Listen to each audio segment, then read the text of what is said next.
In 2014, a janitor died in a small town in Vermont. His name was Ronald Reed. He pumped gas for 25 years. He swept floors. He drove a second-hand car and held his coat together with safety pins. And when he died, his family discovered something impossible.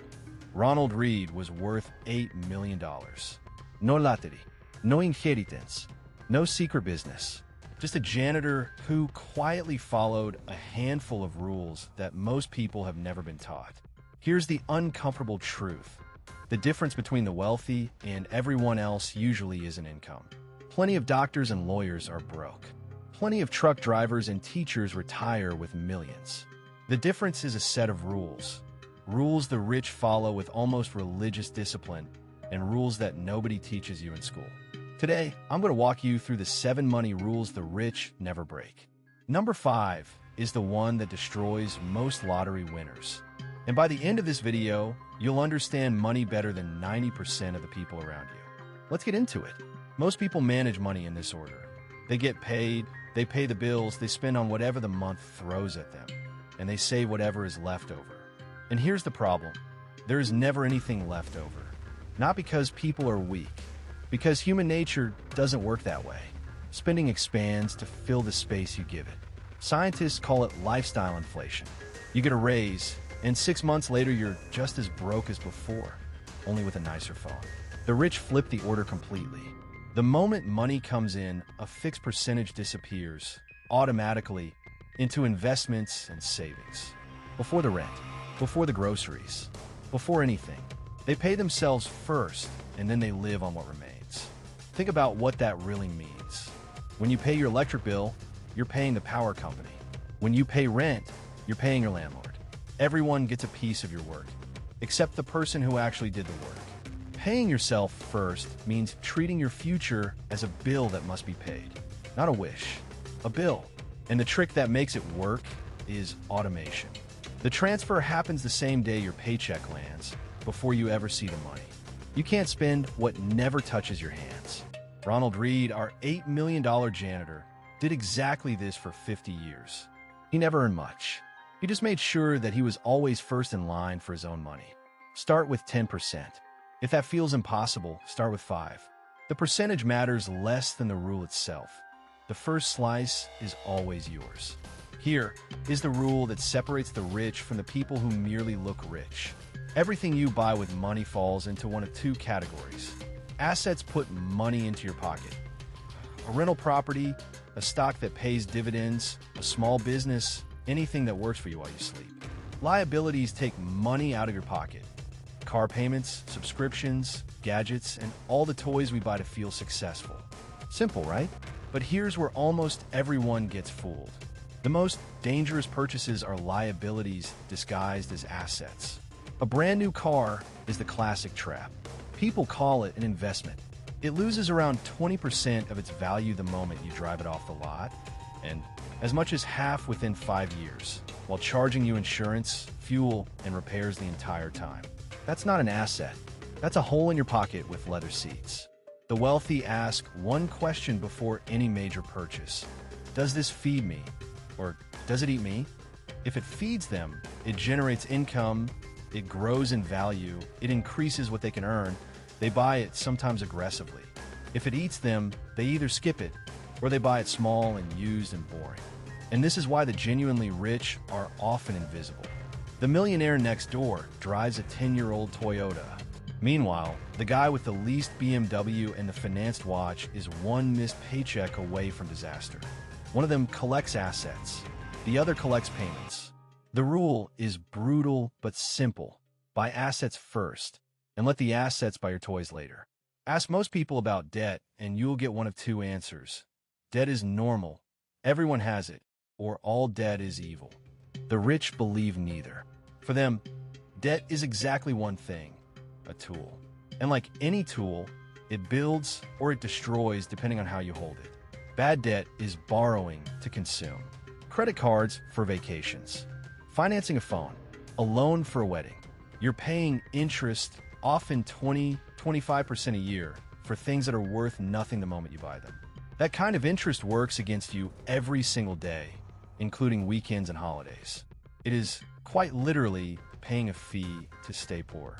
Good debt is borrowing to acquire assets, the kind we talked about in Rule 2. A loan to buy a property that tenants pay off for you. Credit to expand a business that produces more than the loan costs. The wealthy borrow at 7% to earn 12% and pocket the difference. The bank's money does the work. They keep the profit. Same instrument. Opposite results. The poor borrow money to look rich. The rich borrow money to get richer. There's a detail here most people miss. Banks understand this perfectly. That's why they make consumer credit effortless. Pre-approved cards, buy now, pay later, 60-month financing on everything. Every easy payment plan is a bet that you'll choose comfort today over freedom tomorrow. Every time you accept, you're working a few hours a week for the bank for free.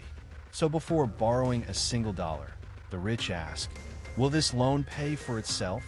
If the answer is no, the answer is no. In 1995, if you worked at a stable company, you had a job for life. That world is gone. And yet most people still live as if it exists, with 100% of their income hanging from single thread. One employer, one paycheck, one decision made by someone else. Think about how fragile that is. One restructuring, one recession, one new manager, one algorithm, and your entire financial life stops. The average millionaire, according to multiple studies of self-made wealth, has not one, but several streams of income. A salary or business, investment returns, rental income, royalties, side projects. Not because they're greedy, because they understand that income, like everything else, needs a backup. You have backups for your photos. The rich have backups for their paycheck.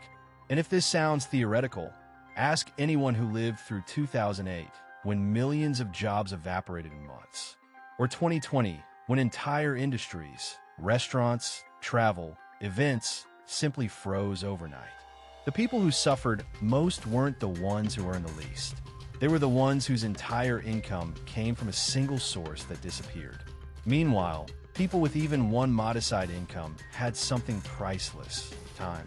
Time to adapt, time to negotiate, time to find the next thing without panic making their decisions for them.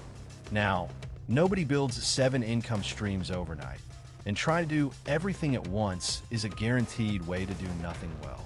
The realistic path looks like this. First, get great at your main income. That's your engine.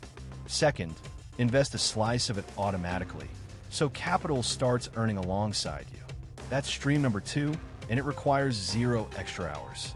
Third, build one, just one, additional source. A skill you sell on the side, a small digital product, a service in your community. Each new stream does 2 things at once.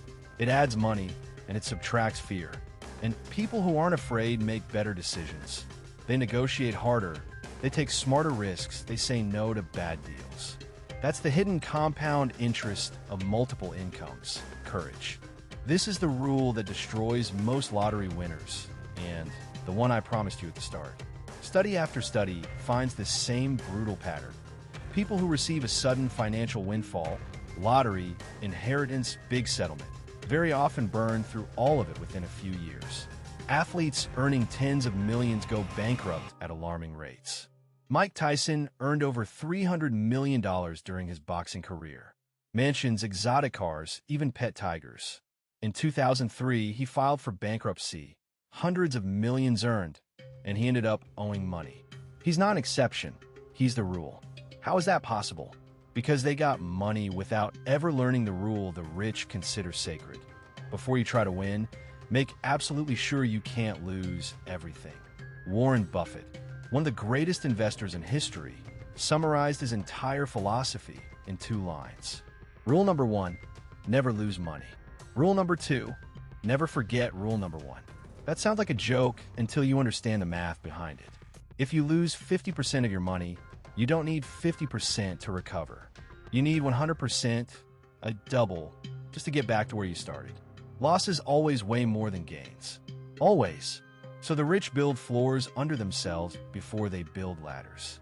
An emergency fund covering several months of expenses, boring, unglamorous, and the single best psychological investment that exists because it converts a catastrophe into an inconvenience. Insurance for the disasters they can't absorb. and the iron rule of risk. Never bet money you can't afford to lose on things you don't fully understand. That last part is where the crowd gets slaughtered. The hot crypto coin, the friend's guaranteed business, the trading course promising 30% a month. When you hear guaranteed and fast in the same sentence, someone is hunting and you're not the hunter. The rich can afford bold bets precisely because their foundations make them unkillable. First become unkillable, then take your shots.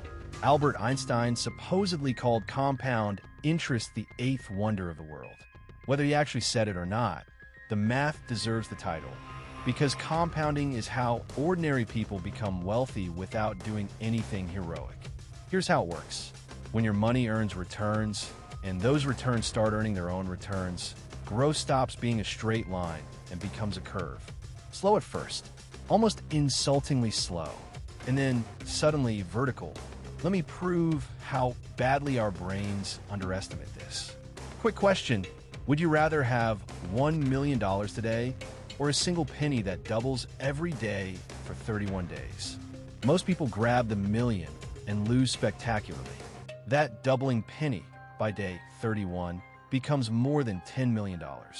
But here's the part that explains why most people quit too early.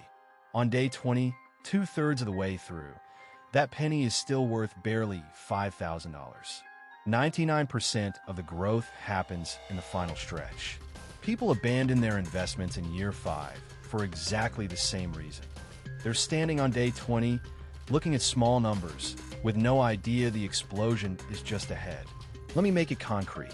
Invest $200 a month at an average 8% annual return. After 10 years, you've put in $24,000 and you have about $36,000. Decent, not amazing. But hold on.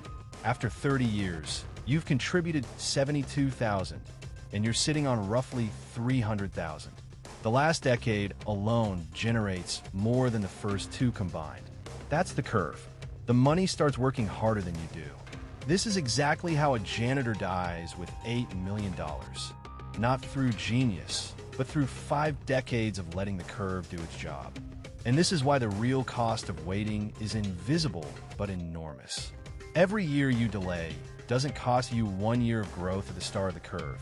It costs you a year at the end where the curve is steepest and the numbers are biggest. Starting at 25 instead of 35 with the same monthly amount can mean ending up with roughly double the money. The rich understand this in their bones. They don't chase jackpots, they buy time. The best moment to start was years ago. The second best is this month. Rule 1 already showed you how. The last rule is the one that makes every other rule possible. And it's the rich's favorite asset because it can't crash, can't be stolen, and can't be taxed. When ordinary people get extra money, they upgrade their lifestyle. When the rich get extra money, they upgrade themselves, and their first investment is always between their own ears. Books, skills, courses, mentors, rooms full of people smarter than they are. Warren Buffett spends most of his working day simply reading, and he says knowledge builds up exactly like compound interest.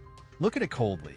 A $30 book that improves how you negotiate your salary can return 1,000 times its price. A skill that takes 6 months to learn can raise your income for the next 30 years. There is no stock on earth with those returns. And here's the part nobody says out loud. Every rule in this video is useless to someone who stops learning.